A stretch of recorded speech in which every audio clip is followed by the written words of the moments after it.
Sendo assim, nós temos aí a questão da ideologia de gênero, que foi algo que, como eu disse anteriormente, eu vi essa semana que o Conselho de Direitos Humanos da ONU criminalizou qualquer tipo de opinião contrária à ideologia de gênero. O que é a ideologia de gênero? A ideologia de gênero é a teoria, ou seja, não parte de fatos, não parte de estudos, parte de uma teoria. Alguém teve a ideia, elaborou um discurso e se coloca como se fosse uma verdade. E o que é a ideologia de gênero? É a teoria de que o indivíduo ele nasce sem uma identidade sexual definida.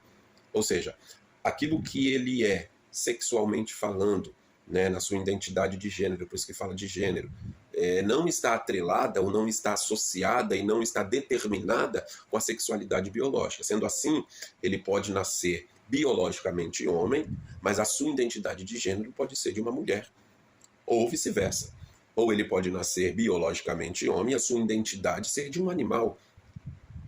Então você vê que isso é tão absurdo, é tão danoso do ponto de vista humano, porque é uma afronta direta, em primeiro lugar, à criação de Deus. Deus não erra, Deus é perfeito. A Bíblia diz isso de uma forma muito clara. Deus criou homem e mulher, macho e fêmea. Deus os criou. Então, a sexualidade está sim atrelada à biologia. Agora, se o indivíduo quer por livre escolha trilhar outros caminhos e outras opções, ele tem a sua liberdade enquanto indivíduo para fazê-la e arque com as consequências, sobretudo do ponto de vista eterno. Isso é um fato à luz da Bíblia.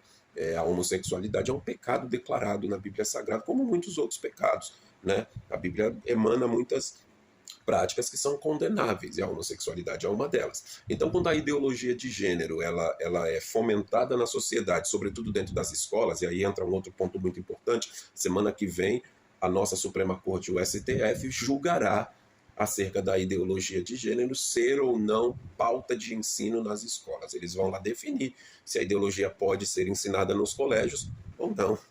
Então a gente está em um momento aí crucial dentro da história do nosso país e que deve sim despertar em nós esse conhecimento, esse interesse e também fomentar um posicionamento, obviamente contrário a isso. Porque qual que é o grande lance da questão? Você insere isso na escola e aí você sabe, assim como eu, que nós como seres humanos somos muito vulneráveis à questão de influência, sobretudo nas idades mais tenras da nossa vida, né? Quando criança, eu e você fomos influenciados em muitos dos nossos gostos e em muitas das nossas escolhas, em todas as áreas, né? Então, quando você traz isso para um ambiente escolar, você não está instruindo, você está fazendo uma verdadeira apologia de determinadas práticas. Logo, com certeza, no futuro nós teremos um monte de jovens e adultos que eram, obviamente, crianças, assumindo comportamentos que em primeiro lugar farão eles sofrerem, as suas famílias, e que vai frustrar todo um projeto de Deus para a vida desse indivíduo e trazer para a sociedade um colapso. E é justamente isso que eles querem. O que está por trás dessa questão da ideologia de gênero não é promover a aceitação a homossexuais. As pessoas devem ser respeitadas enquanto indivíduos, independentemente das suas escolhas. Nós devemos respeitar. Concordar é outra coisa. Porém, até na discordância, isso deve ser feito com amor, nunca com violência ou com ódio. Mas a discordância não é um ato de preconceito, mas é um ato de conceito definido. Eu não concordo por causa disso, disso, disso, todavia eu te respeito e em Cristo Jesus eu te amo também. Espero que a pessoa entenda isso. Eu estou aqui citando como deve ser, né, a tratativa, não necessariamente nessas palavras, mas uma tratativa de respeito. Isso cabe em qualquer lugar. Portanto, o que está por trás dessa questão é justamente aquilo que eu falei lá atrás do globalismo.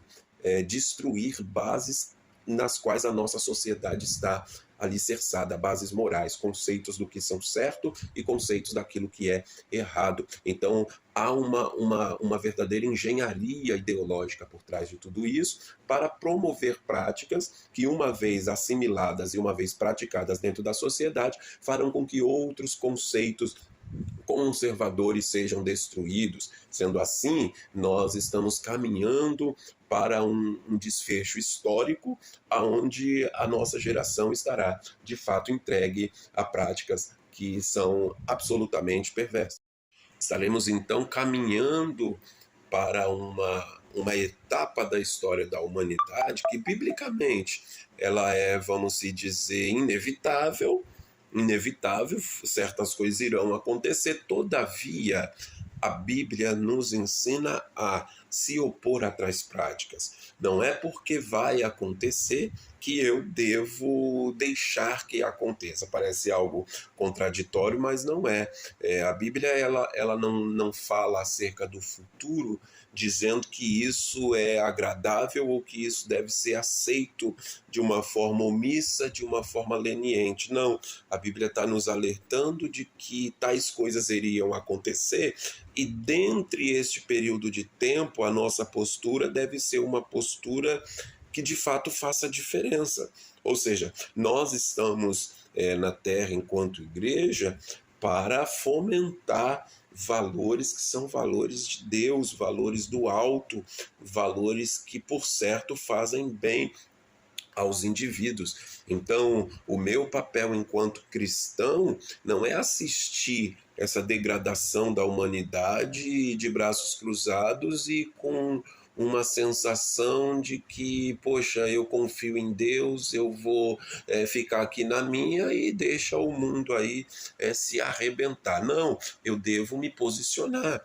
E pregar o evangelho consiste em alertar as pessoas acerca dos perigos que lhes cercam. Então, quando nós falamos desses assuntos, nós não estamos politizando ou ideologizando o evangelho, não, porque ele já é ideologicamente definido e politicamente definido também. Existe uma postura bíblica para tudo que diz respeito à nossa vida humana. Não há essa distinção à luz da Bíblia, de um cenário onde eu posso ser de um jeito e no outro cenário eu estou livre para ser o que o ambiente determina. Não, Deus me chamou para ser aquilo que eu sou em qualquer lugar que eu esteja inserido.